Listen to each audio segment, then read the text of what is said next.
Алтайға жер жүзінде тау жоқ жеткен, Алтайға бетегедей алтын біткен, Бейіште алтын Алтай етегінде, ертеде алаш елі мекен еткен деп Мағжан ағам жырлағандай, төр Алтайдың төрінде алты алаштың басы қосылатын болат тұяқты тұлпарлар дүбір өтпек.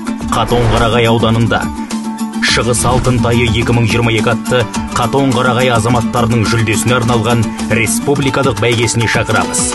Бағдарламада тай жарысы, Шығыстың алтын тайын анықтауға іріктеу, автокөлік 5,5 шақырым, құнан бәйге 10 шақырым, жорға жарыс 8 шақырым, топ бәйге 15 шақырым, аламан бәйге автокөлік 25 шақырым.